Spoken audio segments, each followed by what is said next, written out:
നമുക്ക് ഇന്ന് ഡിസ്കസ് ചെയ്യേണ്ട ഒരു കാര്യം എന്ന് വെച്ചാൽ ഈ മിസ്യൂസ് ആണ് ഈ സൈക്കോളജിക്കൽ ടേംസ്. നമ്മളൊരാളെ കാണുമ്പോൾ ഇയാൾ ഡിപ്രഷനായിട്ട് ഇരിക്കേണ്ട, ഇല്ലെങ്കിൽ സ്വന്തം കാര്യം മാത്രം ഇത്തിരി സെൽഫിഷ് ആയി ലൈഫിൻ്റെ ഏതെങ്കിലും ഭാഗത്ത്, അപ്പോൾ നമ്മൾ പറയും ഇതൊരു നാർസിസ്റ്റാണ് വരുന്നത് എന്ന് പറയും.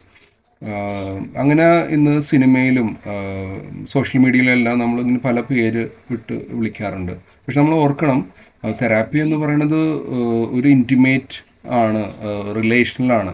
അവിടെ ക്ലൈൻ്റ് ആണ് സെൻറ്റർ. അപ്പോൾ നമ്മൾ ശ്രദ്ധിക്കേണ്ട ഒരു കാര്യം എന്ന് വെച്ചാൽ, സോഷ്യൽ മീഡിയയിലോ അല്ലെങ്കിൽ സിനിമയിലോ എല്ലാം ഉപയോഗിക്കുന്ന വാക്കുകളെല്ലാം ഒരു പരിധിവരെ ഒരു ഓവർ ജനറലൈസേഷനുണ്ട്. നമ്മളിങ്ങനെ നമ്മളൊരു വാരഫലം കൈനോക്കി വായിക്കുന്നത് പോലെ, അല്ലെങ്കിൽ ഇത് എല്ലാവർക്കും ആപ്ലിക്കബിൾ ആണ് എന്നുള്ള രീതിയിൽ ഓർക്കേണ്ടത്, തെറാപ്പിയുടെ പർപ്പസ് എന്ന് പറയുന്നത് ഒരാളുടെ ഉള്ളിലേക്ക് അയാളുമായിട്ട് ചേർന്ന് നടക്കുക എന്നുള്ളതാണ്. അയാളുടെ അനുഭവത്തെ അയാൾ അറിയുന്ന രീതിയിൽ നോക്കിക്കാണുക എന്നുള്ളതാണ്.